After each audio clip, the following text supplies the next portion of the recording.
as we would like, it's affecting us. It's affecting us, some more than some, but it can affect our mental health. Now, in addition to those, there are some emotions that are common, right? So we have fear. Now, this manifests in different ways, and it's fear of different things. So it's fear of death, um, fear of the uncertainty, fear of the unknown, fear of losing assets, fear of losing all kinds of things. In addition to that, we have worry, we have apprehension, we have sadness, we have anger, frustration, hopelessness, and helplessness. And these are all playing on our mental health, right? So our current reality is affecting us, or our psychological and our emotional well-being. Now, let's look really at symptoms in children. Remember earlier, one of the misconceptions is that mental illness only affects adults. So that's not necessarily the case. And what we can look for in children is changes in school performance. So the child was doing very well, and all of a sudden there is changes. We move from A to C, and it's on a downward trend. That can be a red flag. Excessive worry or anxiety. They don't want to go to bed. They don't want to go to school. Hyperactive behavior and impulsivity are also indicators. Frequent nightmares, disobedience, and aggression can also point to some mental illness, as well as frequent temper tantrums, right? So these are some of the things to look for in children. Now, the list for adults is way longer. And of course, it varies depending on the particular mental illness. But some common one, and I really want to go through, because sometimes we miss, the fact that we're having a mental illness and we don't get the treatment in time. So I really want us to look at it quickly. So the first one is sleep or appetite changes. So we're doing quite well, we're sleeping okay, appetite okay, and then there's a dramatic change. And it can be either way. So it can be increased sleep, so we're sleeping more, or reduced sleep, so we're not sleeping as much. Or we find that we wake up multiple times for the night, right? As well as appetite change. So we used to eat okay, but now we are eating more, or we're eating less, or we find that we have a desire for certain food. That can be an indication. Mood changes, including dramatic shift in emotions. So today I'm just so low in terms of depression, and then that lasts for an extended period, and then I'm on top of the world again. I feel like I can conquer the world. I feel like I can survive this, and I am on top of the world. Withdrawal is also a symptom. And even as I'm calling this, it would be good for us to look at ourselves, as well as to look at those we interact with, right? So it is that persons can get the necessary help that they need. So withdrawal is also one, just not interested in activities that we used to enjoy. Also drop in functioning, and at work, at school, or performance is just not as it used to be. These are all indicators. Increased sensitivity, heightened sensitivity to light, sound, smells, touch, right? Stuff like that. Suicidal ideation is a big one. Now, this one, we don't play with it at all, at all. Once we hear of it, start thinking, all right, help. Loss of desire to participate in any activity, as well as feeling disconnected, that is out of touch with reality. Illogical thinking is a major one, right? So unusual or exaggerated beliefs about personal powers, or understand the meaning or influence events. So we believe that if it is that we want COVID to disappear, no, we have the power to make it go away, right? So it's thoughts like these, the illogical thinking, that can be an indicator. Nervousness, fear or suspiciousness of others, right? Unusual behavior, so odd behavior, uncharacteristics, are peculiar. So these are things that would not be normal for the particular individual. And of course, some physical ailments can also be signs and symptoms. Now at the bottom, I have intensity, duration, and functionality, which I spoke to earlier. And again, let's just bear these in mind, because any of these symptoms that we are experiencing, we have to look at, the intensity, the duration, and the functionality of it, how it's affecting us. Now, I pulled out depression and anxiety because these two are very, very, very common, And sometimes we just think, oh, I'm just feeling sad today, or we don't make the link between the different symptoms, right? So feeling sad or having a depressed mood, again, loss of interest, changes in appetite, trouble sleeping, loss of energy. And this loss of energy is not just, oh, I had a very hectic week, so I'm tired. It's more than that. You're home and you sleep and you still don't feel, you still feel tired, or are you fatigued and you don't have sufficient energy, as well as feelings of worthlessness or guilt, you feeling guilty, difficulty thinking, concentrating or making decision, and thoughts of death or suicide. Now, these are important because ever so often we can say, how are you today? I feel down today. But we don't really pay attention to the other factors. We don't look at the fact that our appetite has also changed. We don't look at the fact that, oh, I'm not sleeping as much as before. So we really don't connect the dots to realize that, hey, it's not just I'm having a bad day or a bad week, but there's something more that's happening. And as such, it's important that we look at the symptoms of depression and anxiety, right? Because they are two very common ones. And for anxiety, you see those persons saying, I'm worried. Again, this is not just the regular, oh, I'm worried about what's going to happen now with everything that's happening. It's more than that. It's an intense feeling, and it includes all these symptoms again. You have difficulty controlling the worry. That's a key one. So it's not just that you're worried, but you have a difficult time controlling it. Okay? Now, there are different kinds of anxiety disorder. We have panic disorder. We also have generalized anxiety. We have the different phobias. Now, common in all of them is, shortness of breath or chest pain, palpitation, dizziness, shaking. So it's basically, when something happens, your reaction to it. So for some, we move into immediately we're panicking. Those persons? Something happened and they just go straight into panicking. Oh Lord, the world is going to end, an exaggerated response, right? So it's almost as if we're not thinking straight, but it's in addition to all that, then we have the increased heart rate, we have the palpitation, we have sweating, we have all of those coming into play. All right, so that would be it for panic disorder. And then we have different phobias. These can be irrational fears, like some persons are afraid of birds, irrational fear of birds, like they're not going outside if there's a bird outside, or other animals or other situations. So it basically generates similar symptoms as we're seeing here. All right, so we have looked at mental illness, we have looked at mental health, we have looked at the cause, we have looked at the different myths and misconceptions. Now let's look at how do we really cope with all of this. Now, the first three are practical things. Seek practical and credible information, right? Ensure that you're listening to facts, not opinions, not perceptions, but ensure that you're getting credible information. The next one is very important. Shift the narratives away from number of deaths towards number of recoveries. Look, because a lot of persons are dying, but a lot of persons are also recovering. But sometimes we just look at the death and what's happening there, so we don't move on to look at, okay, so 5 persons died, but 10 persons recovered, right? So we don't look at the positive part. Follow the guidelines. Wash your hands, sanitize, and more importantly, tan your yard. All right? So now let's look at from a psychological perspective.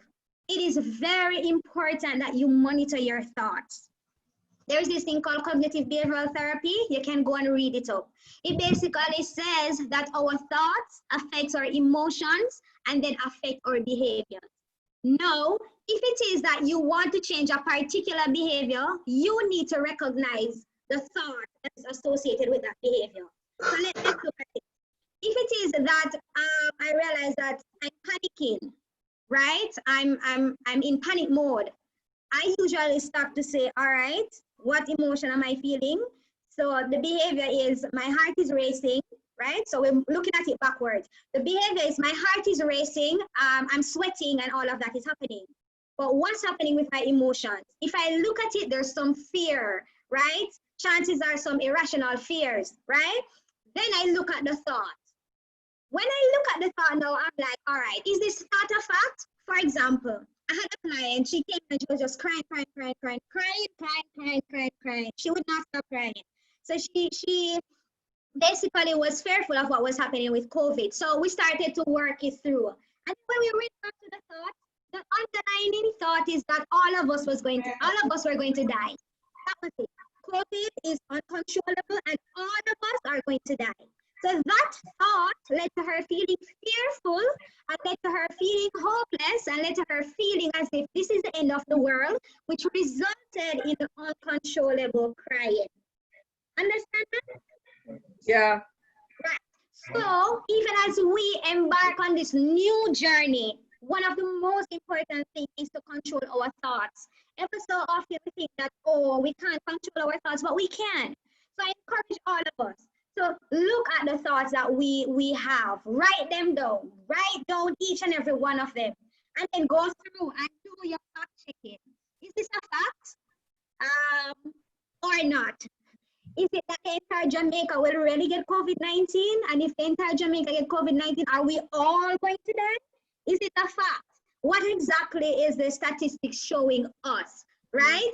And if it's not a fact, then replace it with the fact. So we are looking at monitoring our thoughts, changing our perceptions, because that is key. All right? The next thing is staying connected via technology. Listen, we are social animals. I spoke to it earlier. And we want to feel connected. We want to feel as if we're in communication with other people. While we have to stay away from church and some of us, we have to stay away from work, let us make use of technology. One of my colleagues said that his family had a family dinner via Zoom. No, that sounds like a far stretch, but then it worked. It brought connectivity, so they ensured that the meal was prepared on time.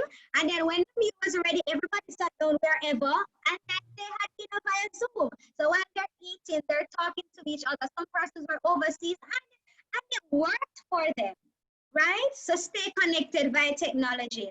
Also, keep your daily routines as much as is possible. I know there are several changes and some of our routines have been impacted, but as soon as you possibly can, establish a new routine.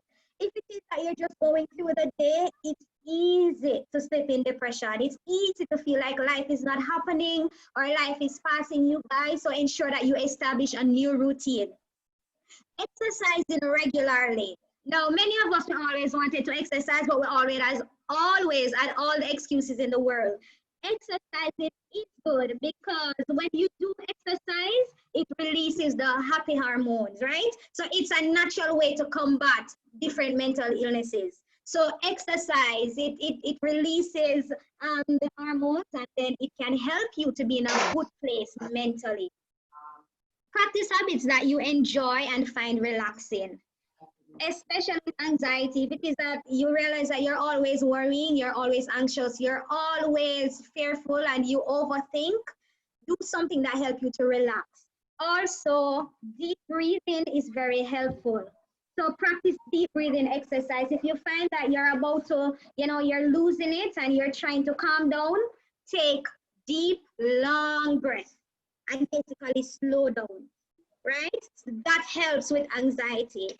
Also, in terms of for anxiety again, and I speak to anxiety because it is so common, know your triggers. That's important. Not just anxiety, for any mental illness, depression as well, know your triggers. There are some persons, once we talk to them, we know we're going in a mode of sadness. So kind of minimize those contacts until you know that you can deal with it. There are other things that are triggers once you talk to certain persons, or for some persons, once you watch the news, you immediately go into anxiety. So know your triggers so that you can prepare to react accordingly. All right, next, do things that you always wanted to do. Make use of this opportunity. Read a book. Write a book, learn new languages, write your business plan. We have been getting so many guidance and direction in regards to businesses over the past few weeks. Put it into practice. talk to a trusted friend about your emotions and your concerns. And I say trusted friend, but choose this trusted friend wisely. Because the truth is, as Mr. Natalie said, sometimes, not to say that we're over spiritual at all. That's not the case at all, right? But sometimes the first thing we think is pray and fast about it. And prayer and fasting is good. We are not saying no. Or we think call the intercessors. Intercessors are good. They serve their purpose in the kingdom. But in addition to the interceding, there are practical things that we need to do. And so talk to persons that won't just go and pray about it. Because some of us pray about some stuff and nothing will change. Because in addition to the prayer, there are practical things that we need to do. All right? So talk to a trusted friend. Talk to somebody who won't judge you and make you feel like you're less spiritual because you have anxiety or because you're depressed. Okay? So before you move on, there are two questions, well, a question and a statement. If you show 5 signs of depression, should that be a concern? All right. So before we diagnose, it's difficult to say yes off the bat because let's remember context, right? Let's remember context. Let's remember intensity and duration. 5 is a lot, so I would say speak to a mental health professional so that the further assessment can be done, right? So if it is that today I feel depressed, but tomorrow I'm not depressed, but the other day I have another symptom, I feel hopeless. But that's just one day, and then I'm normal again. Then, it may not necessarily be, but get it checked out. The intensity is important, and then the duration. Intensity and duration. As well as functionality, if it's affecting your daily functioning. Okay, I need to keep those 3 key points. Someone said, I had no idea exercise released happy hormones. Galaxy 830, I had no idea either. As far as I'm concerned, every time I exercise, I tired. I have a friend, she get these hormones. I think my hormones, them suppressed because I don't get it. Sherika, I try. I just think when I'm through, you're just glad you finish. Well, maybe, Natalie, you need to check your thoughts surrounding exercising. Maybe that's also playing a role in it. Like, let me just get this over with. Like, I should exercise, so let me just exercise and get this over with. But it has been proven that exercise, I tell all my clients, exercise, work out, get those happy hormones flowing. Another one for the married persons. Sexual intercourse. Give me them, yes. Sexual intercourse is also a natural one to combat, depression and anxiety. That too reduces the happy hormones. Boy, Sherika, you're putting a lot of us women under stress now, No, you're going to be combating the stress in a natural way. Okay. All right. I hear that one. Mm-hmm. All right, no more questions. I think somebody was just agreeing with me and said stress for real. No, guys, no, think about it differently. The thoughts. We're working on our thoughts. Remember, the thoughts matters. We're working on it.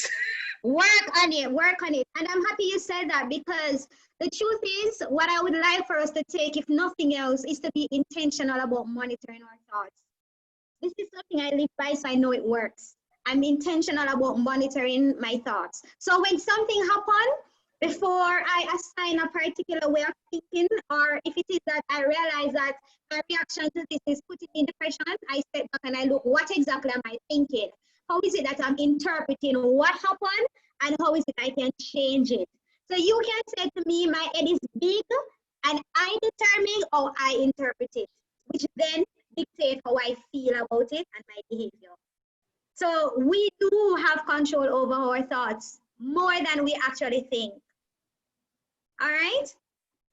Now let's get spiritual. Go ahead. So we're getting into the spiritual now too as well.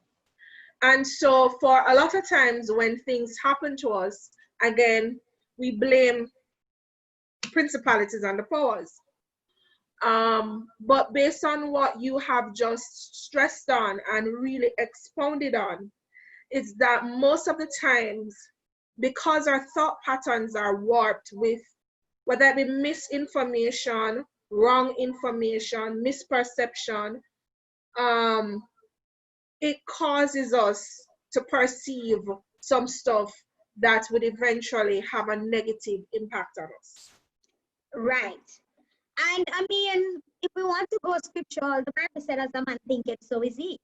So if it is that our thoughts are all negative, then naturally the emotions and the behaviors will manifest as such, right? And then too, because of the stigma associated with it, we don't normally say, okay, it's my fault and it's my thought process that I need to address. It's easier to say, okay, let the intercessors pray for me and let me get my deliverance and I'll be okay.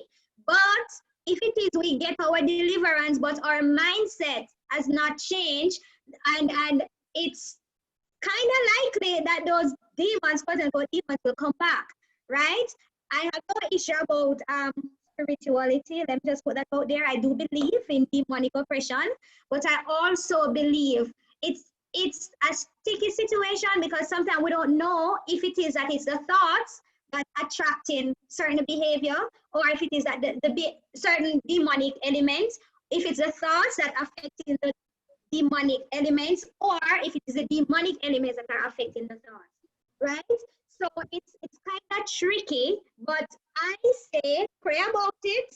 If you want to go to the altar, get your deliverance, but at the same time, after you drop and fall and get up, make sure that you are working on the practical side. Make sure that you are looking at those thoughts, you're looking at those practices, those behaviors, those misconceptions, so that the healing can be holistic.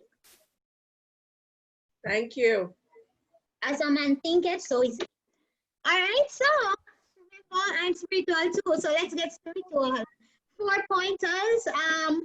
Put your hope and your trust in God. In God. I mean, we are hearing so many things, and we can put our trust in other sources. But let's put our trust and our hope in God. Be prayerful. Pray about everything. Prayer is like a good way to combat anxiety. So when you feel like you're going to worry, talk to the Lord about it. Reflect on the promises of God, right? Because his promises are still true. They still stand. They are yea and amen. They haven't changed. Reflect on past experiences when God protected, provided, and sustained you, right? Because he is the same God. Those are some verses that we can study and we can apply them to our lives as well. Now, seek help. We have stigmatized mental illness for so long that sometimes we are afraid to talk to a counselor to say, hey, I need help. Seek help. Not a problem. Not a problem. A few of us really don't have any problem, but some persons still do have a lot of problems. Some persons still, you know, sometimes we really want to feel like we have it all under control, but it's okay to not be okay, you know. It's okay to not be okay. And once you realize that you're not okay, then get help. Help is available. We have a lot of resources in the church. We have multiple guidance counselors, multiple psychologists, multiple therapists, everything. It's all in the kingdom. And it's all out of the kingdom too, right? So if you find that despite your best effort, you're not coping and it's affecting your daily functioning, it's okay. Get help. So we're coming. Do you believe that one should only seek help when things get bad? Or can I seek help when I am seeing some signs? So I haven't reached rock bottom. So do I seek help at rock bottom, or do I seek help when I start to see some symptoms and signs and I believe that I need some help at that time? Or what stage do we seek help? So do not wait until you reach rock bottom. Don't wait. If you're already there, I can understand that. But it comes back to being self-aware, right? The minute you realize that something is off, you realize that you're heading in a direction that's not characteristics of you, you realize that, hey, you used to be so bubbly, you used to be so positive and optimistic, but no, all your thought patterns are linked to negativity. Seek help from now. Get help from now, right? The earlier, the better. And that's one of the issues that we're having, because persons really haven't fully bought into this counseling thing. A lot of persons don't come into counseling until they're at rock bottom.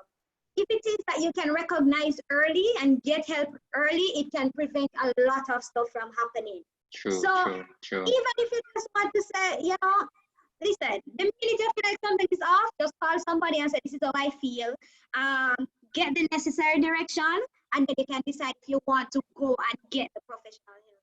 But seek help early. Don't wait until rock bottom. Thank you. All right, we're almost at the end. So, key takeaway, your emotions are normal reaction. If you're fearful, anxious, etc., it does not mean you're possessed or need deliverance. Okay, what we need to focus is the intensity of it and determine if it is that I need to get intervention now. Seek help if you need it.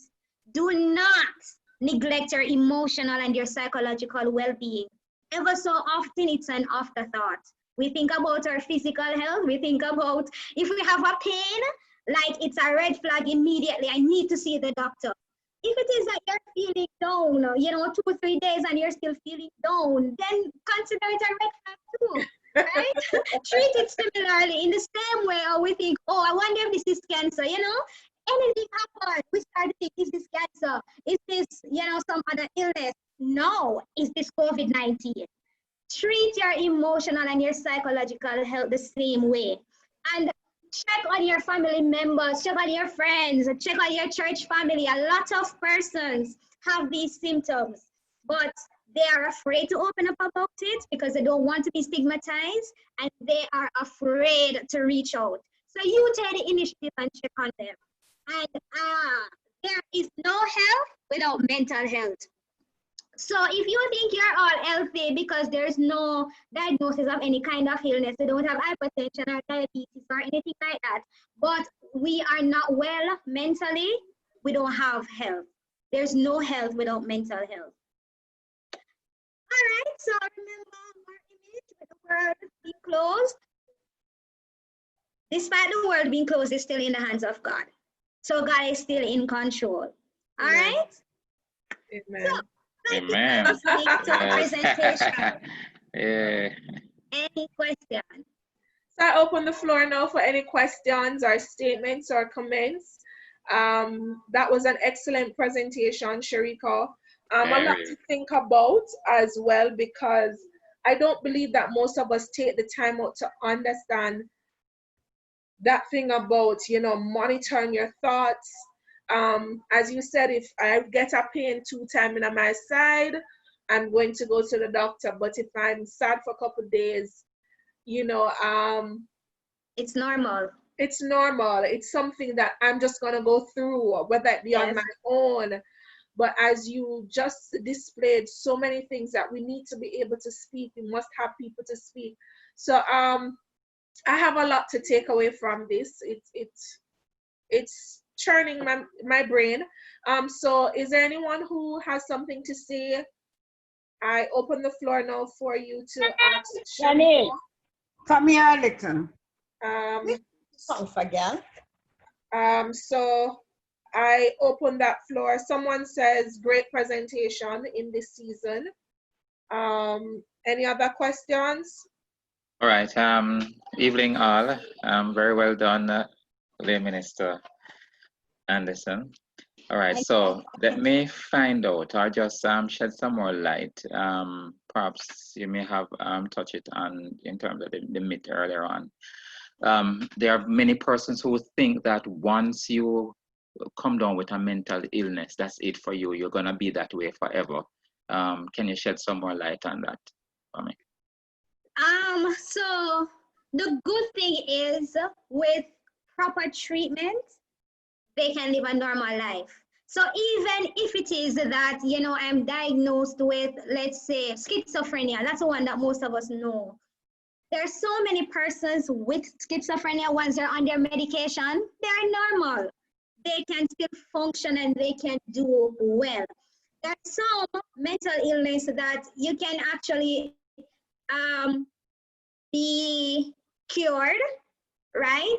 So for example, for depression, maybe if you are on treatment for an extended period, because for depression, there's some mental illness that it requires medication, right? For depression, if it is that you're on meds and you're stabilized, there's some persons that you can come off medication and you're normal, right? For others, you have to remain on medication for life. But if it is that being on medication allows you to have, you know, a normal life, then that's good.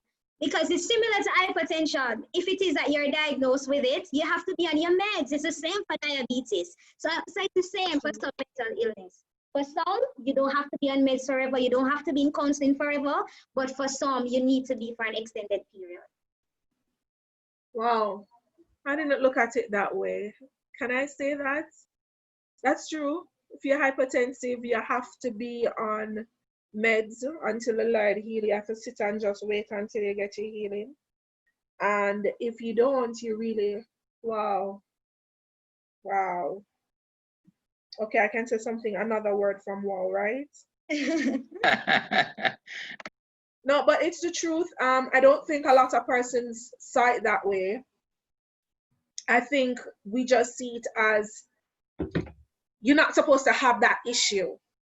You just need to get it over with, move on. The joy of the Lord is your strength. You know, someone says, Dr. Hickling says, three-quarter of people in Jamaica has mental illness. Do you agree with this, Sherika? Yes, that's a lot. That's a very high figure. 3 out of 4, yes. Yeah. That's a very high figure. I think I alluded to it earlier. Let me see. Yes, you did have some statistics, some very frightening statistics. But I agree. A lot of these persons have not been formally diagnosed because we haven't fully bought into the concept of mental illness being common. It's very high, but I agree with that figure. And I mean, when you look at our environment, you know, the increased crime and violence, so many things that are manifesting that while we know of the demonic elements, we can also say that a lot of those persons may actually have mental illness, but it has not been diagnosed. Are there any more questions? I just think that this topic needs to be spoken a little bit more in the kingdom. As you say, I think we're taking care of everything else except for our mental state. And it's something that we really have to look into. Someone says it is important to talk about our emotion. Oh, it's a question. Is it important to talk about our emotions and why? Yes, because for more than one reason. So sometimes we are feeling a particular way, but because we don't talk about it, we don't get a chance to process it, right? In talking about it, we get a chance to process it, as well as it allows us deeper insight. So in talking about it, you may think, okay, so I'm just having a bad day, right? And that's normal for everybody. I'm just having a bad day. But then when you start to do the processing and talking about it, then you can say, oh, actually, I actually started feeling this way after I spoke to my friend, right? Then you can see where the emotion started, the possible trigger, and then you can know how to deal with it. Wow. Okay, so let's talk. So someone is Meloni Wall. Pastor Wall? Yes. Go ahead. Following up on Sherika, in Jamaica, we are heavily stressed, heavily. And this is a result of us not talking. We just hide our feeling. And stress is a response, and there's nothing wrong to talk about how you feel, but most of the time we hide our feeling, and then that is when the issue. So most person that is hypertensive, stress, diabetes, stress, because we don't just talk about the things that are happening in our life. And we need to, I think, as it says in God's kingdom, to release ourselves, talk about what is happening. And I believe that we live much healthier lives if we talk about what is happening. So true. That's so true. Yes. Much healthier life if we just talk about what is happening. Yeah. Thank you, Pastor Wall. Just to add to that, Sure, Pastor Conor. yeah, talk to someone before you start even talking to yourself in a negative way, meaning where the mental illness and the stress would have affected you so much. There's a place to talk to yourself, yes, but just open up and talk. And depression. Right. Depression, this is where it all starts. Depression. Because we don't release ourselves. And when we start feeling a particular way, we keep that feeling and we go to the doctor and they can't diagnose what is wrong with us, psychosomatic, and all sorts of things start happening. And we can't even identify, doctor don't know your sickness because it is a mental problem. Yes. And if you don't go to a psychiatrist when you have a mental problem, really the medical doctor sometimes really not able to help you. So I see someone stating, oh, sorry, go ahead. I'm sorry. Okay, good evening, everyone. In following with the question, the statement that Dr. Melanie Waugh just made mention of. But is it then because in our culture has shaped us in a form that most of our pains or most of our situations are either gas pain or stuff like that, but nothing to do with mental issues. So when they go to the doctors, they just run go to the doctor because they have a financial situation, or they just run go to get an herbal thing. Because we, as our culture teaches us, not that we don't have a mental problem, that all the mental problem is there, is what we support the mad people on the road and those persons. Or in church overall, we were taught to just pray about it. Let us pray about it. You are under a demon attack. The demon of oppression is upon you and stuff like that. So is it that then, well, how do we teach the church, or how do we open the avenue for the church to learn that these things are what's causing these are the problem, but it's not a demon attack, but these are mental challenges.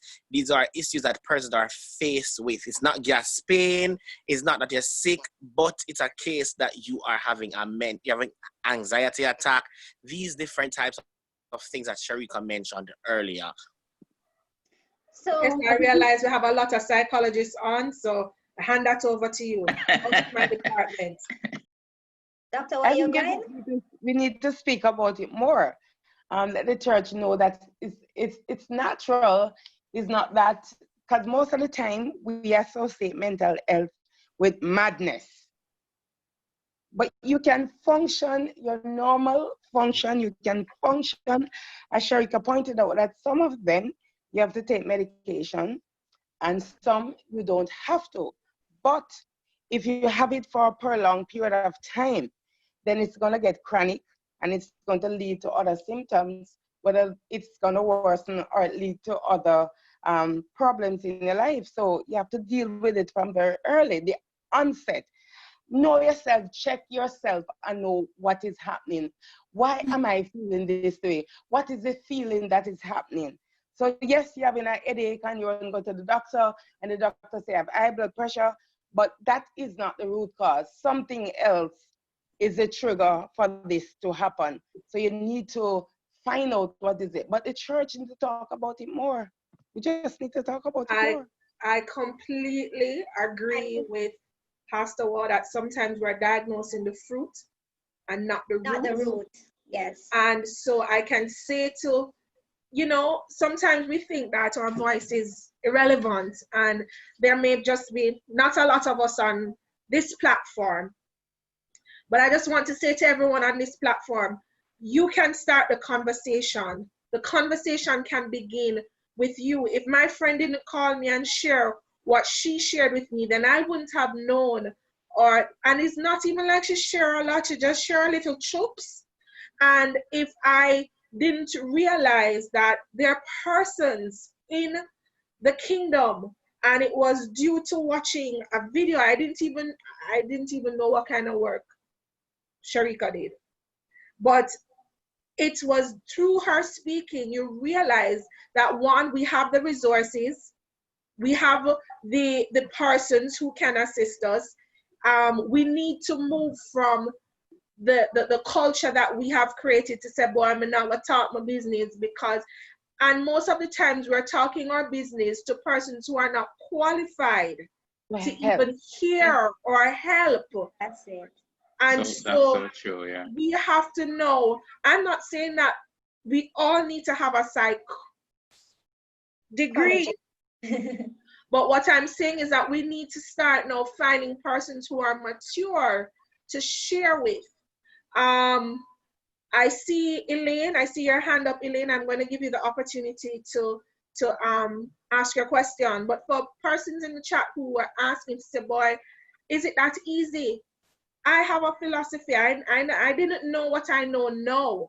But my friends will tell you, I always say to them, you need to learn to talk. Because if you don't talk, you're going to choke. You have to find an outlet to speak. It cannot be something that you're just internalizing. It is wrong. No, you don't have to go through it on your own. That is a lie from the pit of hell. No, you don't need to be you in your small corner and I in mine. That is not right. No man is an island. You cannot do it on your own. That's why we are a part of a kingdom. We are a part of a body, and the body has interconnectivity parts where we can't do this on our own, and we have to start to speak, because most of the time, as you said, hypertension, all of these things that Dr. Wass spoke about, they're sometimes the fruit and not the root. Mm-hmm. And if we, Sherika, I tell you, that thing not going to leave me. If we monitor, if we think about and look at the things that we process in our thoughts and take out perception, miscommunication, and unrealistic expectations and put facts and truth, trust me, some of us would be in a better position.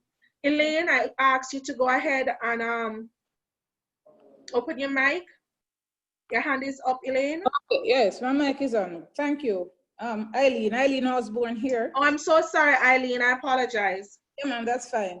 All right, 2 questions. I think probably one would have been asked in a different way already, but I'm still gonna ask it anyway. Go ahead. What would you say to someone, I think I'm probably sending this to Sherika. What would you say to someone who shies away from treatment to avoid stigma of mental illness? And the second question, are they aware, you know, we asking the question, are they aware that they are having a mental issue? Anyway, I don't know if everybody who is having a mental issue is aware that they are having a mental issue. So you probably can speak to those, please, sure. All right, so I'll take the last one first. The truth is, not many persons know. And even if we know, because of the stigma that's associated with it, we try to pin it to something else. And that is why we're having this conversation now, when we're saying, if it is that you recognize that based on intensity, based on duration and functionality, you're not okay, because the depressive symptoms, you have been experiencing them for an extended period of time and it has been affecting your daily lives, then you can now say, all right, let me go see a mental health practitioner to get an assessment done, right? So this is where it starts. This should give us the insight now, and we can take the conversation back to say, chances are I really didn't realize that I'm having a mental health issue. Maybe I just thought I was feeling down. I did not connect all the dots. But now that I'm hearing this, maybe I really need to look into it and to seek out a counselor, seek out a therapist or a psychologist or whatever else we are called. And then the first question, which is, what would I, go ahead? No, I just said shrink. You are giving yourself or shrink or therapy. In terms of what would I say to someone who stay away from treatment due to stigma and discrimination, it comes back. Stigma and discrimination is real. I can understand it because nobody wants to be stigmatized. Nobody wants to experience discrimination because it hurts. But then it comes to a point of decision making. You have to decide, and it's a choice. You have to choose, hey, do I go and get the help that I need, or do I stay with my situation out of fear of being stigmatized and experiencing discrimination? It boils down to a choice. It's the same with diabetes. Is it that I'm going to stay and let my foot rotten off and get cut off, or am I going to go to the doctor? On my way to the doctor, persons may scorn me, persons may look at me a particular way, but what am I going to do? Sit down with the mental health or go see the counselor, right?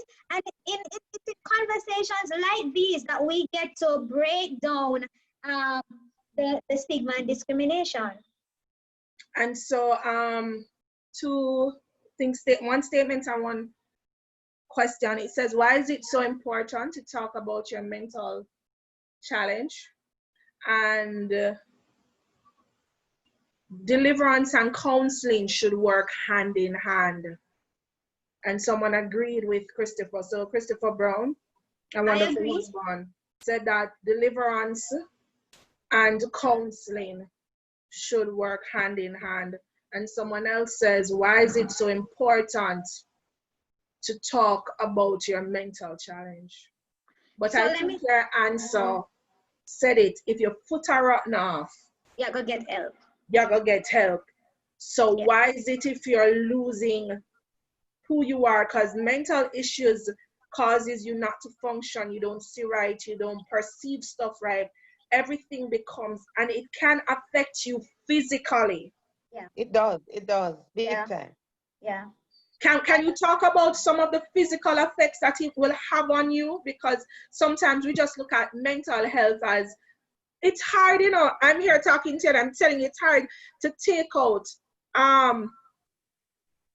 away that thought, because you're just thinking madman, mental person. But what kind of physical impact or feeling can the body feel as a result of mental illness?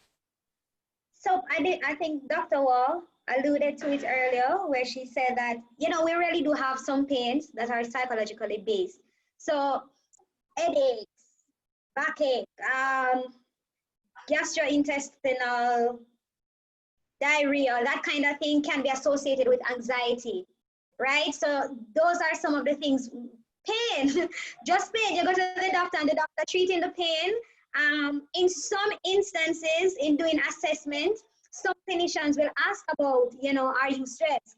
Have you been sleeping? Have you been eating well? It's not just medical, because some of these point to psychological issues. So they may ask, have you been sleeping well, or how is your appetite? It's not just physical, right? Some of these actually speak to other things. So they will do, you know, basically minimal investigation and assessment surrounding your psychological health. So there's definitely a connection there. And just to respond to Minister Brown, Christopher Brown, I agree that deliverance and counseling should work hand in hand. In the kingdom, we have for a long time focused on just deliverance and then, okay, I cast out the demon, go and go find your way now. But it's important because after we cast out the demon, then there are some things that person needs to know now in terms of how to approach things differently. They need to be taught how to think differently and how to do things differently. To maintain their deliverance, yes, but also to further grow and develop. So the mind is what needs to be worked on. The mind. Yes. We often, when it comes to deliverance, we often, especially persons who are schizophrenic, we often associate that with demon so oftentimes in the church. And we allow these people to just deteriorate it because we are treating just the demon and the person have a mental problem. They're schizophrenic. Yes, I agree. I like Let's Talk. So once again, thank you everybody for being on Let's Talk. Stick around. We haven't come to the end. We're moving on soon to our next great point, especially for the parents on the line. Sherika, the final question before I close out your segment. It says, Renee says, how do you know when you need to see a psychiatrist as opposed to a psychologist? So, Say that again, Pastor Wall. I was saying the extent of your feelings, so the length of time that you're having these issues, the sleep, can't sleep, can't eat, lock myself away, don't want to interact with anybody. So the length of time and the severity of it, psychiatrist over a psychologist, and where the psychologist not able to give you medication, if the problem is severe, the psychiatrist can. right. Oh, so if my situation not so bad, psychologist. Yeah. But if it really, I get there, psychiatrist. Right. No, well, I probably would Ready to be say if you medicated, I need suggest. medication, so it is the medication. Yeah, psychiatrist. Or the psychiatrist. Okay. Yeah. So medicational aspect, the psychiatrist is the one who prescribes this medication, not the psychologist. Right. So No. psychiatrists prescribe, but a safe starting point is to go to the psychologist, and then the psychologist, based on the assessment, will determine if it is that you need to be referred. Right? So instead of just going to the psychiatrist first, go to the psychologist, because sometimes even when you're placed on meds, you still need the services of the psychologist. Right? So sometimes it can go both ways. No, Renee, thank you for that question. I'm so happy because I just think the two of them was the same thing. No. Sometimes as well is that psychologists don't have the tools to measure, to test your diagnosis. Most psychiatrists do, but there are many psychologists in Jamaica. We just do the counseling aspect, but there are certain tools that you need to really test if this person suffering from anxiety, from depression, from bipolar. There are certain things, ADHD. So yes, you have to know where to go. Yep. Yeah. So if you really want to know probably what's wrong, you can see a psychiatrist, but I believe that the psychologist help you more with the counseling aspect of your life. Oh Lord. Woo! A lot said. Thank you, Sherika. Thank you, everyone, for supporting Pastor Wall, Pastor Conrad. Thank you so much. I have a question for you, Sherika, but I'll ask closer to the end, as I now would like to move on to this wonderful woman of God and young lady. I am grateful for you and thank you so much for being a part of Let's Talk. At this time, we're kind of switching gears, and I'm happy I spoke about mental illness first, because then I'm going to know if I have a mental illness when I now move on to the next section, because I think I'm having something in regards to parenting during this time. So at this time, I would like for everyone on Let's Talk to welcome Megan Hylton. She is an associate counseling psychologist and a guidance counselor. She's also an author, and her book is called Directing Your Arrows. And so at this time, I hand over to Megan, and you're going to walk us through parenting during this time. Great evening, everyone. Thank you so much, Natalie. Thank you for having me on Let's Talk this evening. And I also want to congratulate you on this venture. It's a powerful move that you have made. And I want to welcome everybody, and especially the mummies. I hope you had a great day, and I hope there's more to come. Thank you, Sherika, for such an awesome presentation. I really enjoyed it. And now we just want to look on the whole issue of parenting. Now, I have been talking to a few parents, Natalie, and believe me, you're not alone. All right, you're certainly not alone. So a lot of parents are having challenges during this time, and that's quite understandable. So we want to look at how we can cope and how we can cope well during this time. All right. First of all, what is parenting? And you may get various answers from different persons to this question, but I would want to say it involves raising children in an atmosphere of love, care, protection, and support. And the aim is that we want them to become healthy adults. Healthy not just physically, as Sherika said, but also having good mental health. And in my role as a counselor and as a guidance counselor, I've had to come face to face with a lot of children who already are having serious mental issues. And believe it or not, I could say 98% or more, most of the times when they come before me with the problems, the arrow is pointing back to parenting. All right? So not to say that the parents deliberately cause it, but how they interact with the children kind of predispose them to developing mental illnesses. Parenting is a blessing. Do we agree? The Bible says children are the heritage of the Lord, and the fruit of the womb is his reward. So if you're a parent, you are blessed. It's a blessing.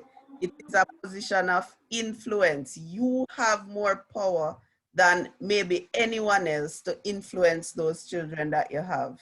What you do today will impact where they end up tomorrow. And so it comes with responsibility. It is also a challenge. Can we be honest? Parenting is hard work. It is a 24-hour job. My Yes. hand up first. Yes, it is hard. I mean, I remember the many years, some of you know my story. For 10 years, I couldn't have a child, and I used to be at it every day asking God for a miracle. And trust me, Natalie, so when the first miracle comes, sister, and some reality start to sink in, I realized that it is hard work, all right?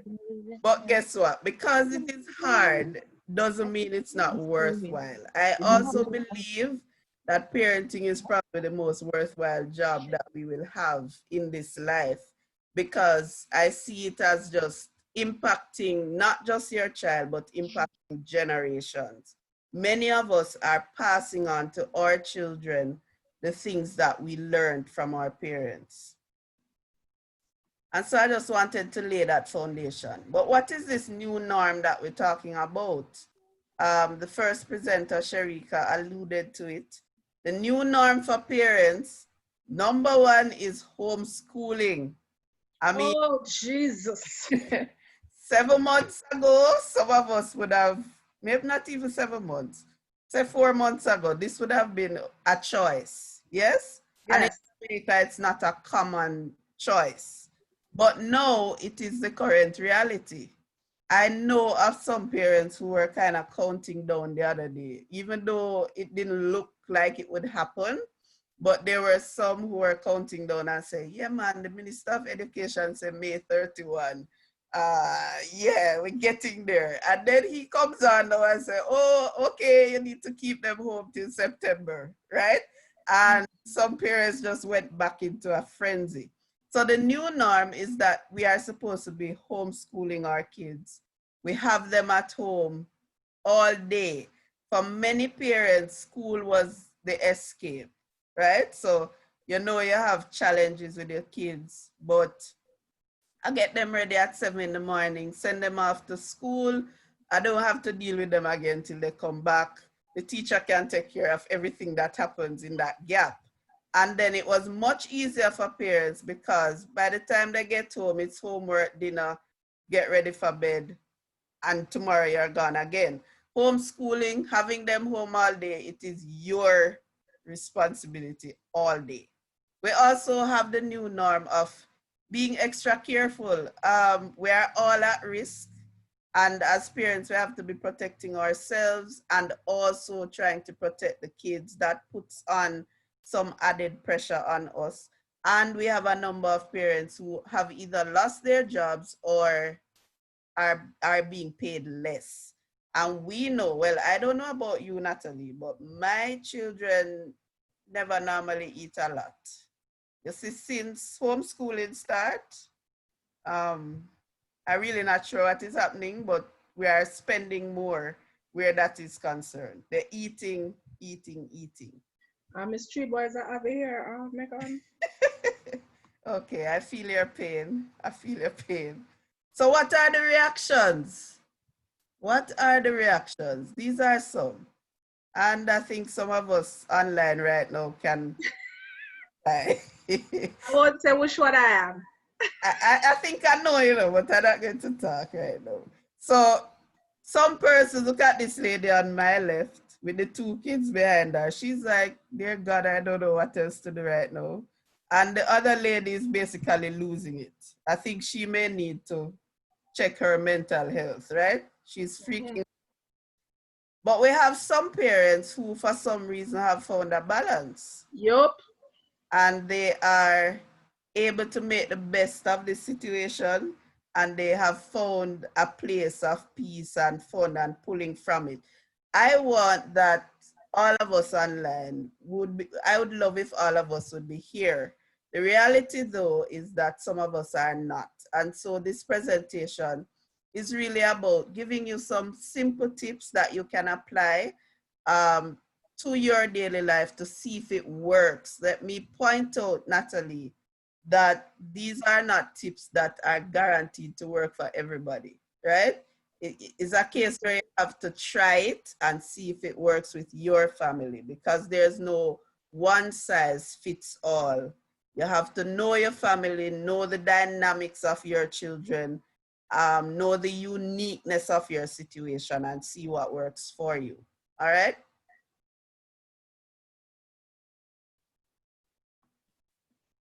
Okay, so let's look at the tips. The first one, now, since this pandemic started, as I said, being a counselor, I'm in a group with probably over 150 guidance counselors.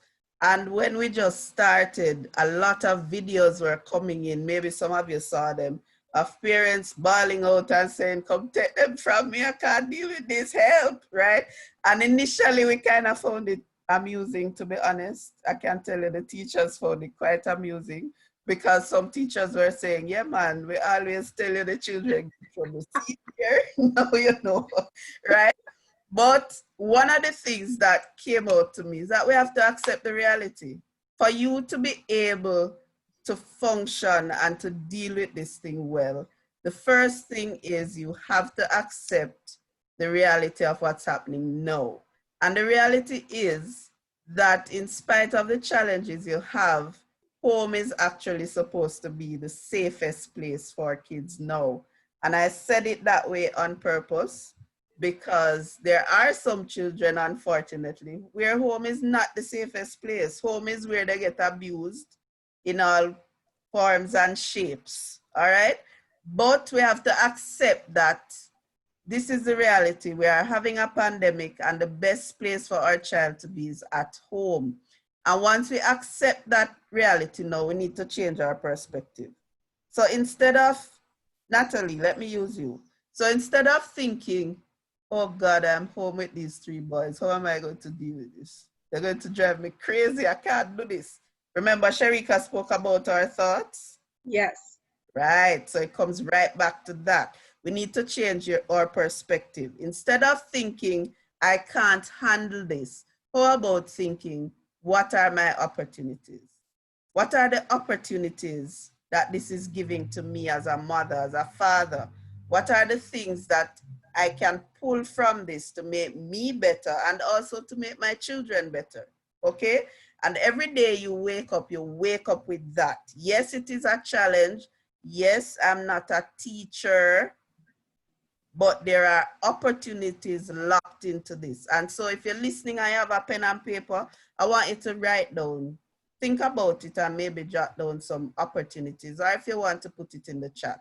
What are the opportunities you have in this new norm?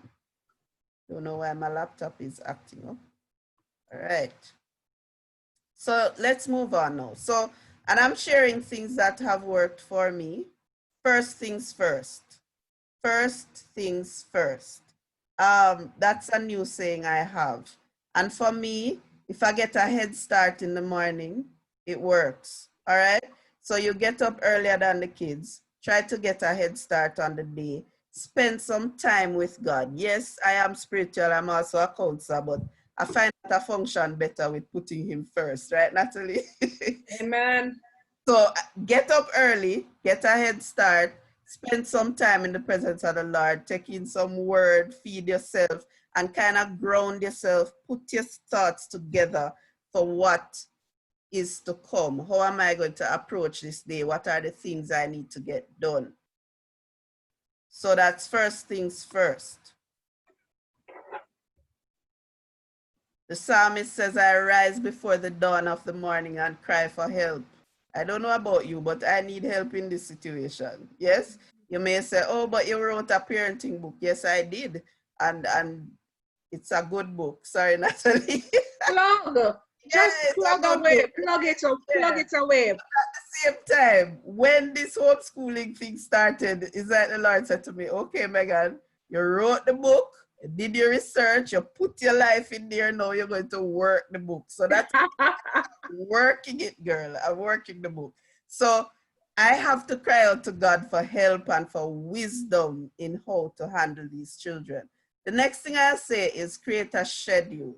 This is like your number one tool to help you to keep some structure and to feel like it is not getting out of control. So let me tell you a secret about the schedule now. It's a working document. All right? So the first schedule I made, trust me, it's in the bin right now. It never worked out too well, and we had to go back to the drawing board. But you look at your situation and you try to give some order, because children, especially younger children, work best with order, with predictability, and I dare say a mixture of flexibility. All right? So you don't want them to feel like they are still stuck at school going through the same rudiments. Let me tell you, I think it's Singapore that has almost 100% literacy rate. And they do not have the rigid structure that we have in our culture of schooling. They don't. It is less rigid. The children have more time to play, to relax, to use up their creativity. So when I say do a schedule, I don't want you to make your home become a school. You're making your home become an environment for learning. All right? But the schedule will help you in the sense that you know that in the morning they are going to be at their classes if they are doing online learning. But after lunch, we probably can go outside and do some exercise, or we can play a game together. So they have an idea of how the day will run. And it is very good if you can get your children to be a part of making that schedule. Now they will try to put in cartoons at 8:30 in the morning. It's not going to work, right? You have to maintain the order, but give them a say in what is included. Especially if you're working from home, this schedule can work to your benefit so that you are also able to manage your time and their time and get things done the way they should. And as I said earlier, include some fun and relaxation. Support the child's learning. I said to some parents recently. I said, you need to relax because we're really not asking you to be the teacher. Okay, Natalie? You see now that's where the thought thing come in, because I Yes. feel like that is what this whole process is asking of me. You're asking me to teach, and working from home does not mean vacation. Okay. Working from home means I am at home working and I have to be at the same time supervising 3 children at 3 levels. Thanks be to God, I have help with the younger one. But when it comes on to the other 2, you feel as if because it is distance learning, if they don't understand something, no, then it becomes my role. But then really and truly, if they were at school and they didn't understand something and they took it home, it would still be my role and responsibility to assist. So that little perspective right there is something that I have to get in my mind, that the teachers are not asking me to teach. Then no, we're not asking you to teach. We're asking you to be a support, to supervise, to make sure that learning is happening under the guidance of the teacher. All right? I appreciate that. So Natalie was not trained to teach. We're not going to ask you to teach. All right? And with that foundation now, I'm saying connect with your child's teacher. Try, if you didn't have a relationship with the child's teacher before, this is when you need to have one, okay? So that you can have that door open where when extra help is needed, you can ask for it. Clarification is needed, you can ask for it. I spoke with a parent recently who doesn't have a good relationship with her child's teacher, and she was saying to me, the child is not doing any math. I said, why isn't she doing any math? She says, I don't know maths, and I'm not going to ask the teacher because she's not going to answer me. That was the response I got, right? And that boiled down to her not having a connection with the teacher. So it's very important. Then you need to understand the approach that the teacher is going to use, what platform, all of those foundational things. What time is class? I had to reach out to one of my daughter's teacher recently because I was getting text messages. One day, class is at 11. Then the other day, I get up, oh, class begins at 8:30. The next day, I will start after 12. So I sent her a message. I said, hello, please, can you tell me what time class will start and end each day? All right? And as parents, we need to be that assertive, because if we don't, then the pressure is going to come back on us at home. All right? Then your role also is to monitor their adjustment. We may think this thing is easy. It is not. It is not easy for these children who are used to getting up, going to school, to now be told that you sit in front of a laptop or you take up your tablet and you're going to be in class. So we have to monitor how well they are adjusting. Is the child avoiding classes? Does the child want to be there, but mommy, turn off the video, I don't want nobody see me? You understand? Are they deliberately not wanting to get up? When you see things like that, you talk to them and see if they are really adjusting to this thing and how you can help them. You also monitor their learning and homework. As I said earlier, get additional support if you need it. That lady who said she's not talking to the teacher and she don't know anything about math. So I took her through the process. Do you have any friend who could help your child? I, as the counselor, will have to reach out to the teacher, yes, but she can get additional support from other persons. And I have some places here on the side.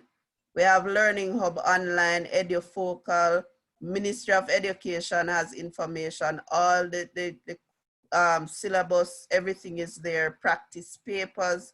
And I have found Classroom 101 to be very good. Very, very good. So these are teachers who are employed by the ministry to offer classes following the syllabus up to CAPE, right? You just sign on, it's free of cost. You select the grade that your child is in, and they are automatically entered into a class, a Zoom class where they can be taught what they want at school.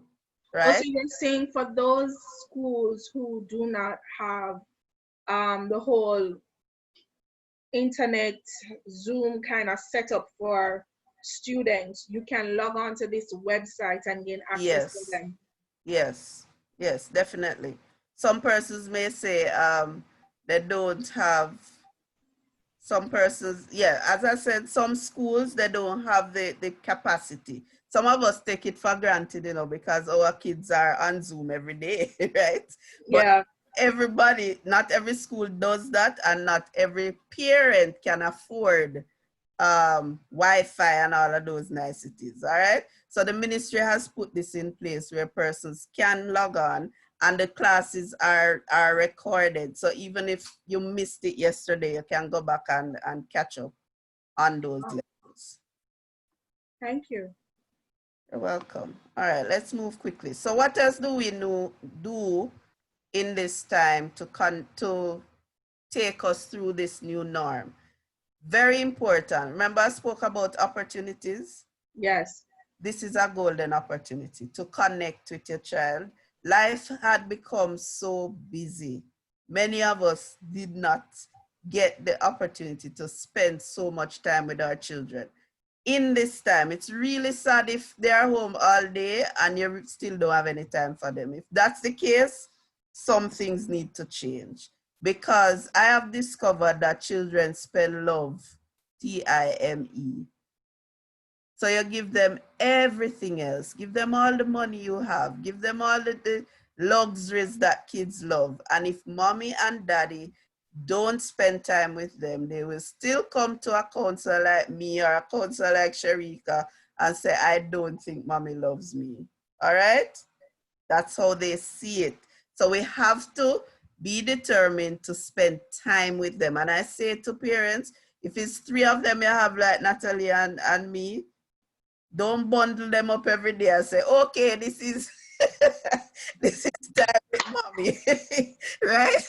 No, it don't work. It doesn't work. Try to give each of them a little time. Even if it's 10 minutes, yes, 10 minutes with mommy. Give it a name, something, and they know they can just talk with you, play with you. Suppose they just want to teach you one of their games on the tablet. That's fine. It's just that little oasis for them to be with you. And it's not a time for you to lecture them about all the things that they have done wrong in the last 24 hours. All right? It is a bonding time. I have here, and I touched it already, be a parent, not a teacher, not a babysitter. Babysitters do the job because they are paid to do it and they have to do it. Parents do the job because our heart is in it. All right? So, yes, Megan, okay, what about, I know what you're going to say, but I'm still going to ask. For some parents, school and work was a place that they restore themselves mentally. You get away from, you get a break. You don't get that break anymore. Well, some persons don't get that break because the kids are here. You're putting on all the hats all at one time. You don't get that break. That can lead to frustration. And that can lead to bundling everybody and saying, okay, mommy time. Yeah, that's why I said don't do it all the time, but yeah. Don't do it all the time. Don't do it all the time. Okay. And So I'm going to touch on what you just said. Your kids are watching? Yes. Lord help you when this is over. All right, I have a slide dedicated to what you just said. All right, so okay, touch on it. You can also teach beyond the books. Yes, this for me has been the uptime. This is the area that I enjoy the most right now, where we teach them other things. What are the skills that you know that you haven't passed on to your child yet? All right. So you take them in the kitchen with you and let them help you to cook, teach them how to bake. If you can sew, One of my friends at church told me recently she taught her granddaughter how to crochet. Many of these children don't know how to do that, you know. It's like a forgotten talent, you know. Teach them games that we used to play. They only know electronic games now, some of them. Teach them the Chinese checkers, the Scrabble, the Monopoly, or to spend money, or to be wise in using your money. Yes? So look at the learning experience as more than just the curriculum that the school has to work with. All right? Recently, I was going through one of my children is in grade 3, and I went through her book and I saw that she should have been doing living and non-living things in that week. And I taught the topic, use the book, and the experiment in there was that she should plant some seeds. And Natalie, if you saw the look on that little girl's face the day when she went outside and realized that this thing was actually growing, believe me, that was a moment to remember. You understand? So we can take them outside and get them involved in things. Let them see that life is more and life continues even though we are on lockdown. All right? Build a solid foundation. This is another opportunity. Many parents have been depending on the church, yes, to teach their children about the kingdom. This is your opportunity to teach them the word, teach them how to pray, teach them the value of knowing God, teach them that God has this and he is watching over you, right? The other day I felt sick. I said to my youngest, I said, come pray for me. You come pray for me. And she put her hand on my head and she started praying. I never even understand some of the language, Natalie. I don't know if it's tongues, but I never really get it. And about an hour later, she came back and she said, Mommy, your head stopped hurting. What does that tell you? She expects God to answer her. Exactly. Right? And so we need to maximize on this, where they're not just seeing Christianity as a church experience, but you are now making it come alive for them, and it will also help with their anxiety. Have fun. Dear Jesus, some of us have forgotten this. Okay. Don't remember what it is to have fun. We don't, because life has become so complicated, you know. We need to just have fun. Today for Mother's Day, I said to them, I need to lie down and put up my feet and all of those niceties. You know what they had in mind, Natalie? I had to go outside and play something similar to netball. That was a part of the agenda for Mommy today. And I think, as you say, your children are listening. So they have been listening to my presentations. They have been taking up the book and looking in there, right? So yes, Mommy, you say, come, let's have fun. And believe me, some of you who don't want to go and do the rigid exercise, I was looking at some reactions. Oh, no, my boys exercise with me, so especially the younger one. If yes. the others aren't there, he's there. You know, I involve them in my exercise right. routine as well. So it's our little bonding moment. Very good. But as you rightfully said, this time has really allowed for me. I am hard on them, but I realize that, as you said, you know, the whole mind thing is not you teaching them. And so sometimes when you see them slack off, you think that you're failing as a parent, like, okay, you need to ensure that you do so you don't fail. If they fail, you fail, because they're home with you. So right. I'm very rigid in that sense. But you just really shared some tips that I can be a little bit more relaxed. But one thing I don't do, once school done, like, I don't know why the teachers them set homework. Them already there home. They don't to the point for homework. You probably would be surprised, but I agree with you right there. Thank you, Megan. I don't see the point. I agree. I think they can tone it down a bit. I think so too. And so each child for me is different. So I give them their screen time, and I mean, I'm here. You know, them text it from mommy a little bit different or them text it from daddy. Yes, they do. Yeah. They do. But you know, I'm here and I'm seeing. But in my mind, I think I became rigid because I am the one that's teaching them. And if I fail, they fail. And that's that. I wouldn't want.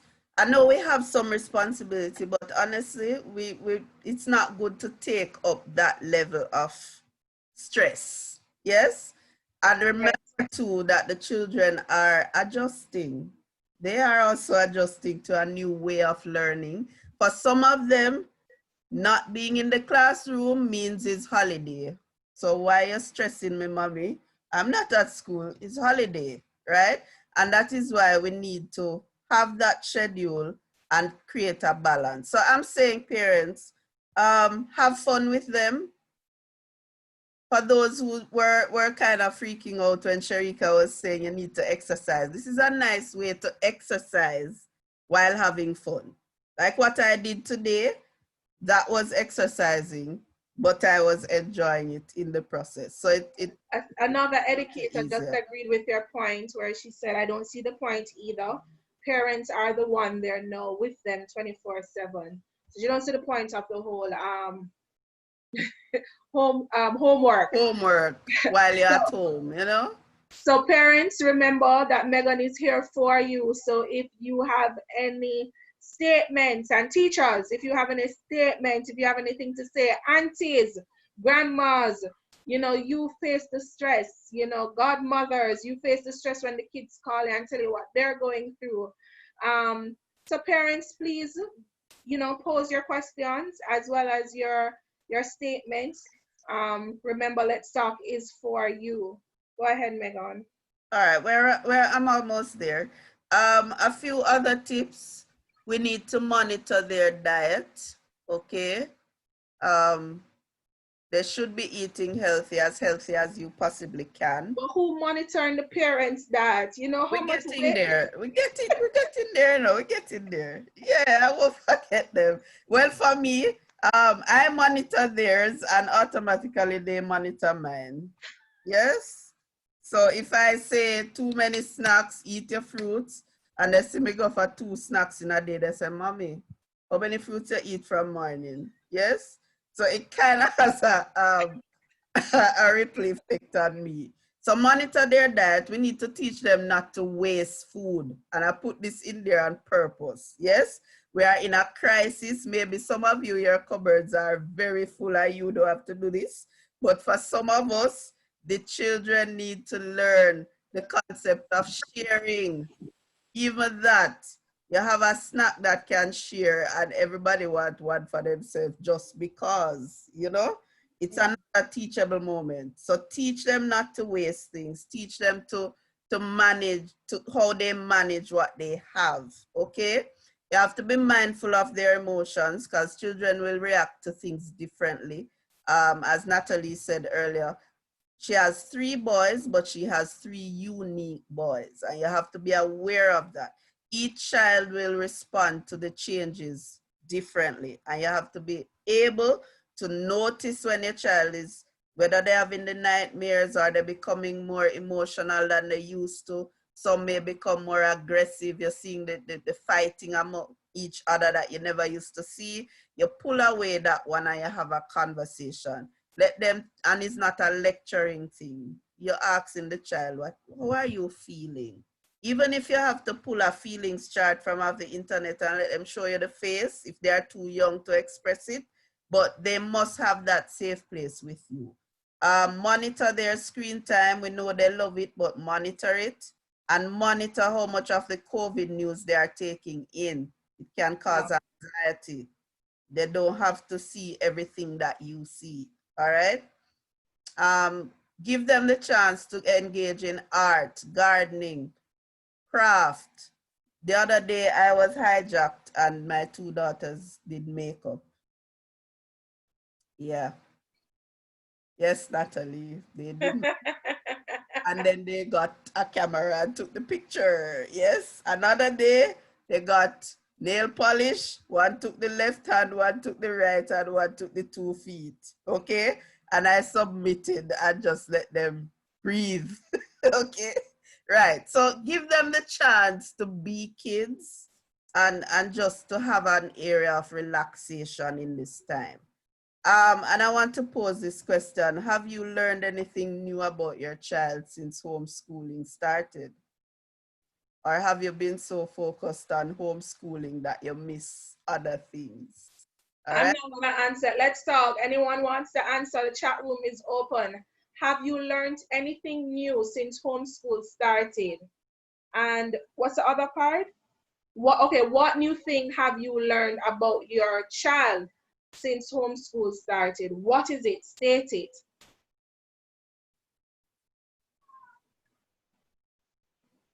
Come on, open your mics if you don't want to use the chat. What new thing have you learned? Yeah. I always thought Denisha was a visual learner. I learned that she's now an audible learner. So she not being in the classroom, it's kind of difficult for her because she learn more when the teacher is actually teaching the thing to her more than over the Zoom thing. So I learned that. So I have to be working with her. And sometimes she says, Auntie, it's hard, I can't, I'm not focused because of other children and this and that. And I said, Denisha, you have to try and focus. So I learned that she's an audible learner, like myself. So I'm trying to work with her and tell her that she have to just try, just focus. Block out all of what is going on and just focus on what your teacher is saying. And what you can, And Chandri, can, okay, go ahead. Go ahead, Chandrika. No. Go ahead, Auntie Megan. You hear me? No, I was Hello? you could, at the end of the lesson, let's say the teacher was teaching on living and non-living things. You probably pull a video from YouTube or a song about it and you let her listen to that song to reinforce. So you use her learning style in the reinforcement of what the teacher was trying to pass on to her. All right, so I try to do different stuff because the other day she was doing reciprocals and she didn't understand and she was saying, because the teacher just sent the information from the book and said they are to do it. And she was like, Auntie, I don't understand how to do it. I have to explain to me. And I'm trying to explain to her, but she's not understanding because I think that she should have known all of this stuff. I'm just saying, oh my God, I'm putting too much pressure on her, right? So, and I'm like, how can you not know how to do this? Okay, And so, and then I was getting kind of aggressive. Angry? Yeah. And stuff. And then, so I noticed that and I had to come back and then I said, all right then. And I went through with her and she still never get it. And I was like, what? And I'm like, come on, Denisha, man. And then I gave her some more and then I went back through with her and she got it and stuff like that. So for her, I don't see it because breaking up, honestly being an educator for my better. Well, for me, actually, because I teach the smaller ones, it's kind of hard, Auntie Megan. It's really hard because some of the parents, sorry to say, the children are more smarter than the parents. So sometimes it's true, Auntie Megan, I have to be correcting the parents. I have to be correcting the parents and say, okay, then come. So after the Zoom classroom management for the parents, sometimes I have to say, look here, if we're not gonna behave like this, don't come into my class. Allow me to teach my children them and I go one side. I have to get that happens in my daughter's class too. No, man, I have to tell them my son on take on yourself. Let me teach my children because una this and that and so it have its advantage and it have its disadvantage. In the classroom where you're able to be around the children and they can get it more. You're not there now. So sometimes they're doing something and they lose their focus because remember they have a 5-minute attention span. and not to be calling, okay then, Natalie, pay attention. Okay then, Zachary, pay attention. Okay then, Megan, if when I'm in the classroom now, I can say, okay then, you know this, and I have different things that I use, like the circle means pay attention, the square Right. means that I don't have those stuff now. So it kind of have its advantage and its disadvantage, but I'm getting there. I'm And getting there. for It your sounds to niece, me. Sorry, go ahead, Megan. for your Apologize. niece, Chandrika, you could also try the classroom one, right? So we're for the Classroom what? classroom one-on-one. Just put that in Google and Okay. will come up. So for the lessons where the teacher is just sending the work, you probably can find an actual classroom where the teacher is teaching and explaining, and maybe that will help her. All right? And because from they said that they're gonna use their grade 4 and grade 5 marks. Oh She don't busy yeah. with school again. Yeah. We are seeing it across the island. She We had don't say, she's like, auntie, yeah. it don't make any sense anymore. I'm like, okay then. No, what you need to tell her, Chandrika, is that September is coming. Okay.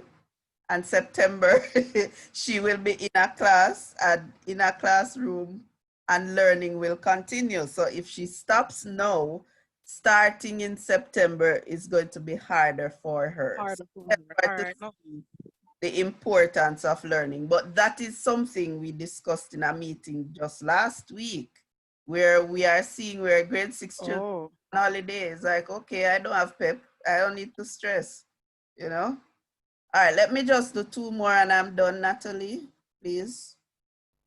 So for the parents who have to go to work, so some of us are home with the kids and we are going through this with them. For others, they still have to go to work. Ensure that the child is with someone dependable and caring. You don't want to be causing any form of emotional abuse for your child. You monitor them throughout the day. You connect with the children when you get home, and be a part of the bedtime routine, because that time I find is when children will talk to you about things that they probably didn't say to you earlier in the day. It is a treasure. That period there before they go to bed is critical. All right. Now, Natalie, this is your thing that you've been asking me about. Parental self-care. So they're coming at you, they're stressing you, feel like you're overwhelmed.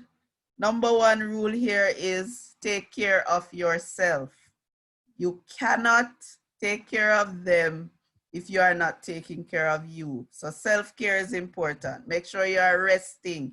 Make sure you are eating, having your own health issues dealt with. Value me time. So when Natalie spoke earlier, it sounded as if you don't have this. Natalie, you have to have me time. What is your oasis? What is your place of escape when you start to feel overwhelmed and feel like you're going to knock over all of those little people around you? You need to have what I call me time. And this is a time where you can pull away a little and kind of ground yourself, relax, breathe, do something that calms you, that relaxes you. I was in a discussion this week, and the other parent who was on, she said her me time is when everybody else fall asleep. For some of us, that's the reality, but you should still take it. For others, it means a 5 minutes. My girls know when I say mommy needs to go to her room for 5 minutes. They know I'll be back, but I just need some time to breathe and get it together. And we need that, we deserve it, we need to take it. And over time, they will respect that. That is not because they are terrible, but mommy is human. And what I've done too sometimes is have a family me time. Okay, everybody sound stressed and aggressive. Let's just take a break. Whether you want to go read a book, take up your tablet, watch a cartoon, mommy sit down and do something, everybody just take a break. Yes? and it pulls you back and grounds you. You need to have good support system. So not you need to have your friends who you can call and tell that Matthew driving you up the wall right now, you know. Have a good support system. Empower yourself. Read.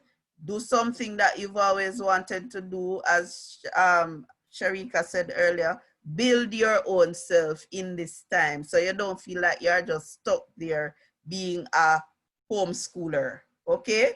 Now, when you feel like this is overwhelming and you don't want to get up in the morning, biting at your children, getting very edgy, not functioning the way you're normally functioning, seek help. Get somebody to talk to, reach out to someone so that you do not break, okay? I had to do crisis counseling about 3 weeks ago with a teenager. And why did I have to do that? She decided she was going to take her life. Yes. And when I did the checks, all of this happened because mommy broke under the pressure. Mommy was pressured and mommy broke, and she made one statement to that child that caused her to think that, okay, she's a reason that I just die so that mommy can be happy. You get what I'm saying? So whenever you feel that overwhelmed and you feel like it's too much, instead of throwing that frustration at the children, find someone to talk to. You have counselors out there like me, Sherika, many others, Dr. Waugh, many counselors are in the kingdom.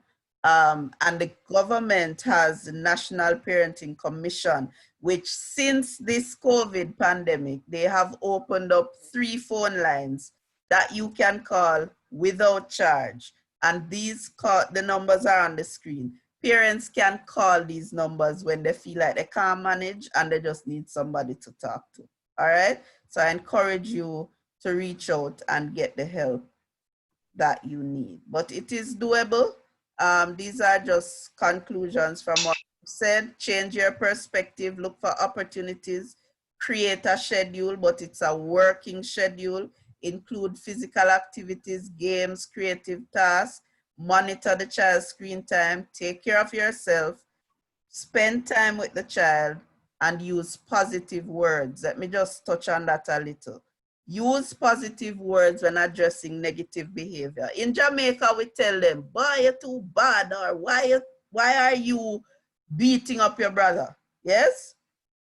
What I want us to learn is how to use positive words, even when we're talking about negative things, right? So the child is beating up on the younger brother. Or the younger brother beating up the older child. Yeah, because they do that too. John, hitting is not allowed. Or, John, is that how you show love to your brother? So you are putting the positive behavior forward, even though you are addressing the negative behavior. All right? Instead of saying, you should not, or stop being a bad boy. John, I know you're a nice boy. Is that what nice boys do? Okay? And that alone kind of helps to calm you, the parent, because you are not going off on the aggressive, trying to control this little bad picnic mode. All right? Okay, I think that's it. So change your perspective, change your life. Just want to say though, Natalie, I hope you don't charge me, but yes, so the book is available in Jamaica, also on Amazon, and something that the Lord has put on my heart and I was trying to hide from it, but recently he told someone else who just confronted me. So I'm really praying about doing some parent coaching sessions on Zoom, maybe with a small group, or for persons who want individual, 6 sessions that work on your particular situation and helping you to get to where you want to get to as a parent. So that's the plan I have. I just want to be a blessing to the kingdom. Don't stop sharing your screen as yet, Megan. Can you put back the parenting? Someone just asked for the numbers. The numbers. Yes, okay. Can you just put it back on the screen? Just scroll back up. Right. Yes. So those numbers are supposed to be free. There's no charge to calling, and someone will be there to support and give counsel. So once again, let's talk. Thank you so much, Megan. Lot said, a lot learned, a lot to put into perspective. So I'm now opening the floor for anyone, whether it be a comment or a statement, to see how we can cope during this time and what is the new norm for us. And we can tie it in as well to what Sherika spoke about in regards to our mental health. Sherika, I got a question to ask that is, so if you don't have much focus, even though I heard you speak about it, so someone who has challenge in focusing, is can that person have a mental health issue? Okay, so one of the things that can be common in children is ADHD. It speaks to being impulsive and being distracted. That's attention hyperactivity deficiency disorder or something like that. It speaks about children basically having a difficult time staying in one place too long, focusing on something for an extended period of time. But again, we don't want to say because the child has a difficulty focusing, it's ADHD. So if it is, again, severity, duration, and functionality, if we realize that it's really impairing the child's performance in school, simple things like they can't sit down for too long and watch the news, or they keep losing things, they keep coming home without pencils or books or stuff like that. So there are different symptoms that you would look out for. So again, if it is that you're concerned, you can get the assessment done. And Natalie, just to add to that, for the child to be diagnosed with ADHD, they will look at, is this a problem at school and at home? All right. So if it is just in one area, then it's likely that maybe it's the method or the setting. But most of the time they check to see if it is happening at school. So they may ask for some feedback from the teacher as well as at home. I find that the children will get distracted though with online learning. So what some teachers do is to give more regular breaks in between, to kind of give them a breathing space, and they don't have to be sitting there so long.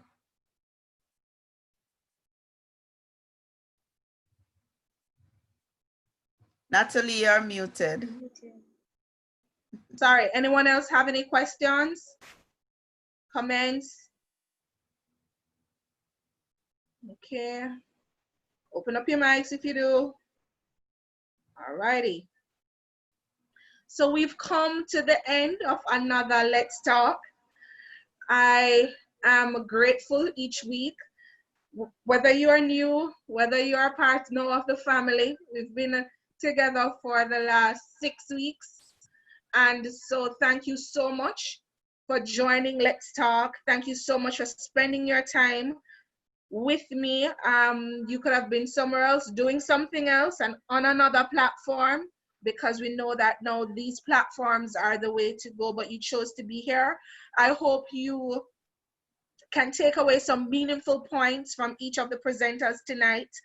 And I don't just want you to take it away, but I want you to put it into action. For those who need additional information, you can reach out to me and I will reach out to the presenters to get the additional information to you. I just want to say thank you so much, Megan. Thank you so much, Sherika, for being a part of Let's Talk. I really appreciate the time, the energy, and the effort. Guys, Megan book is out. And can I show them, Natalie? Sure. Girl, put it out there. Plug it. I'll try to plug it. Share your screen. All right, that's the book, Directing Your Arrows, a strategic approach to successful parenting. And it has reflection sections where you can write your takeaways and what you plan to do. And what's the cost? It's $2,500. We have a COVID price though, but you have to call me for the COVID price. All right. And if someone wants to, oh, sorry, Pastor, go ahead. I was telling Yes. Megan I would be calling her. Okay, Pastor, I wait the call. So for persons, Megan, can you just share your number that they can reach you? It's 422-4153. Hold on, let me get my pen. Go again, 422. 422-4153. Okay. And Sherika, do you do your counseling psychologist thing? Do we have to come to a place? What if someone wants to reach out to both yourself and Megan for some form of counseling or therapy? What method can they use to get through to either of you? Okay. Currently, I'm doing online sessions, Natalie. So I've been seeing all of my clients online, and it has been working wonderfully. So can they reach you on that number that you provided? Yes, they can. Yes, they can. And we'll take it from there.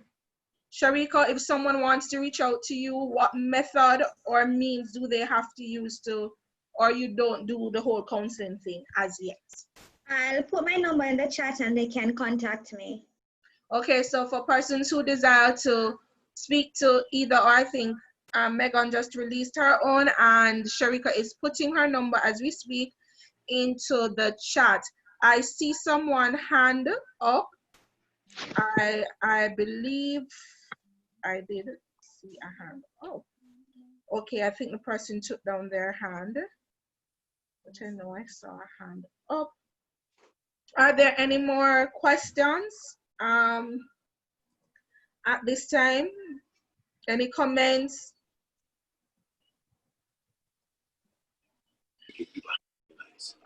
Okay, so I just want to say once again, thank you. And please put what you have learned into practice. You can check the chat for the numbers and the email address of the presenters. Tonight was a really good night, another good night. And I'm hoping as content comes, I'll be able to put out Let's Talk Weekly. I honestly don't know when Let's Talk will end, but as the inspiration comes, I will go out. If you have any suggestions about the topics that you believe are relevant in this time that needs to be discussed, give me a call. Get the information out to me. I had set up an email address for the Let's Talk program. I believe, let me just remind you of the name of the email is Let's Talk with Natalie Brown @gmail.com. So if you have any suggestions, you can go ahead and put it out.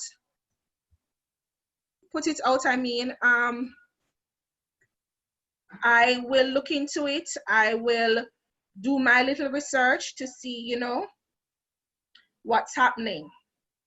And if it's relevant, I want it to be relevant to this time and what we're going through, because we need the information to take us into after COVID. So we will need during COVID and after COVID, because life continues. Life doesn't stop. Life is not pausing. Life is not saying, okay, I'm going to give you a break. Life is happening.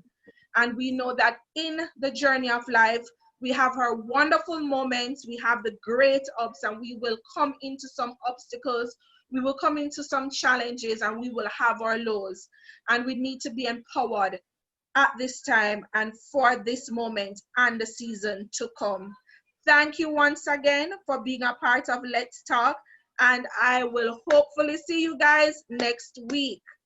Bye. Bye. Bye. Bless you. Bless you all. Bye. Thank you all. Next time.